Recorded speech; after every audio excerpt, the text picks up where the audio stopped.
how did you keep the culture intact, or did the culture have to become sort of an Accenture Interactive culture or Accenture culture, or was it a melding of the two? What did that look like? Become a great believer in that saying that your culture eats strategy for breakfast. You can have strategies coming out of your ears, but unless you've actually got that culture right, you're going to be on a hiding to nothing. It's going to be incredibly difficult.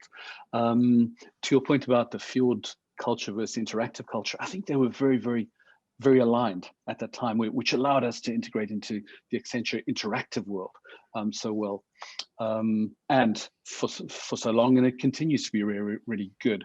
The reason I have a little smile, and so the following anecdote probably explains something. When we were acquired, you have Workplace Solutions that do their audits on all of the studios that Fjord had. Security and gas suppression systems for server rooms, etc.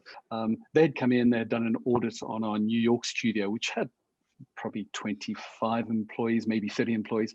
The report went all the way up to the head of acquisitions that's sat at the Accenture board. And there was a big red section under, I'm not sure, it was New York studio. We were classified as drug distributors. And we kind of dug into that a little bit further. I kind of pride myself as the chief operating officer that I'm sure we didn't do any drug distribution. It turned out to be a little bottle of Advil or aspirin that was in the bottom drawer in the kitchen, that when designers get really overworked and have a little bit of a headache, there's a bottle of aspirin, go grab one, you'll be fine in 5 minutes. That's in the broader scheme of Accenture policies is not done. Thou shalt not distribute over the counter or any other kind of medication or drugs. But I think in the same report, we had dangerous weapons in the studio. I was sort of thinking, horrible stories of weapons, guns, knives, pangas. It turned out to be a plastic spatula that was stuck on the wall behind one of our designers, and somebody had written on the wall, in case of emergency, break plastic. The little spatula had serrated edges on the side, but we had a good laugh at that. It was, I think, a sort of an indication to us that we're now part of a very big organization, an organization that has to be, risk averse. Now, clearly, Workplace Solutions were doing their job. They really were. They were identifying things that could be a problem. It's not going to shut down the entire shop, but it just let us think culturally we're going to need to get over this, or at least work with that. Yeah. I think that was really the start. From there on, we had an interesting, let's say, first 6 months. Designers, as I'm sure everyone on your podcast are, relaxed. They're fun-loving. In summer it's t-shirts, shorts, it's mismatching trainers, baggy, you name it, it's there. We've got some fantastic employees with tattoos from neck down to the cuffs, and body piercings are second to none on faces. And I think that created a little bit of a stir when you have your very austere, serious client account lead within Accenture saying, I want to introduce Fjord design innovation to the C-suite at this mega bank. I don't want somebody with tattoos or shorts or mismatching trainers. It was fun to a certain point, working through all of that. I think it worked.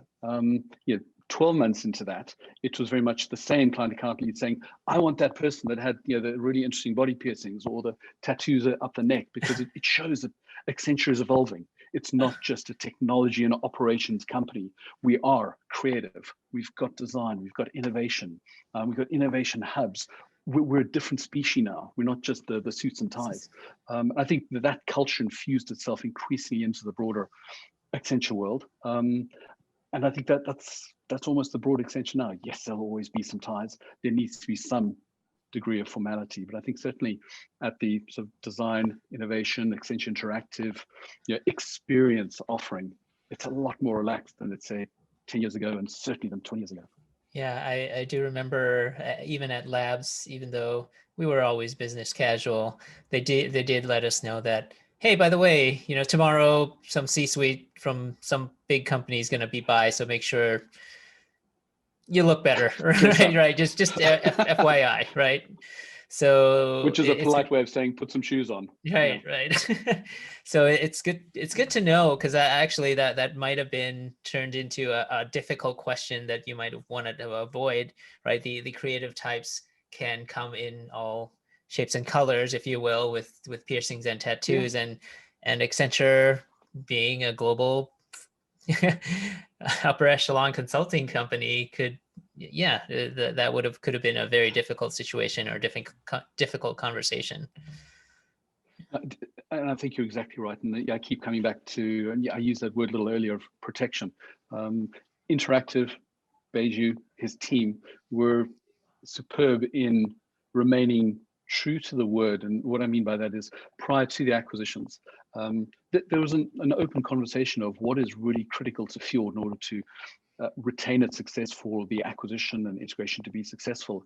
And there were probably 5 or 6 key points, but the 2 or 3 that really stood out is, please look after the business model. Fjord was coming in with a studio model where designers sit in studios, and they have their desks and they have their laptops or their screens. They'll have the pot plants and the slippers under the tables, but it was a space where they could work. They could deliver their work safely.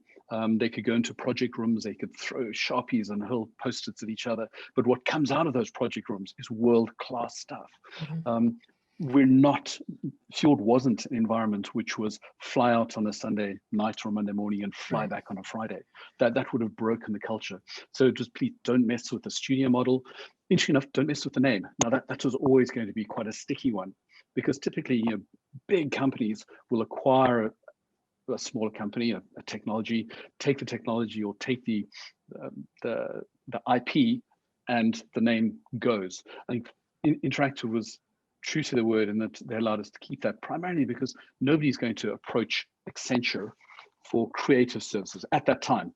Right. In 2013, they would approach Accenture for multi-million-dollar technology infrastructure platform type conversations, business process outsourcing conversations. I think Interactive was trying to build this new culture. So leave the name. Clients will come to Accenture knowing that Fjord is there. So it was always Fjord, part of Accenture Interactive, or a division of Accenture Interactive. Equally, designers were never going to go and join Accenture if there wasn't something that they would know that they're getting their teeth into, that they're being part of a Fjord unit. And it was a little tricky, bringing that talent in, knowing that we are part of Accenture. But I think we worked through that, and designers comfortably and happily come into the Fjord now. So that was the second one. And the third one, which is a very big topic of cultures, please don't mess with the culture. We do have these studios, and these studios do have beanbags and lava lamps and farm style type tables for lunch, where all the designers get together at lunchtimes, and we do tasty Tuesdays and whiskey Wednesdays, cultural breakfasts in Helsinki on Fridays, where different cultures, you'll have 2 people from Germany that will serve up breakfast on a Friday for the rest of the teams. So it's all of those cultural things. There was one very big event that we have every year. We call it Equinox, where when we were a little smaller, it was bringing everyone from all of our studios to one location.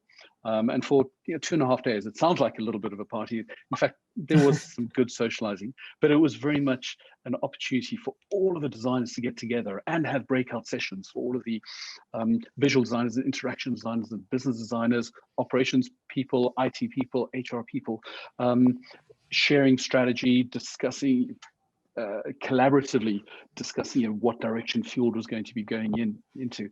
And we did that for many years. Accenture allowed us to continue doing that. It gets a little bit tricky when we're up at 1,000 people. It gets a little bit more expensive. We've had separate sessions like that, but don't mess with the culture. We need to be able to do that. We need for the designers to feel that they're part of a family. So that was the third one.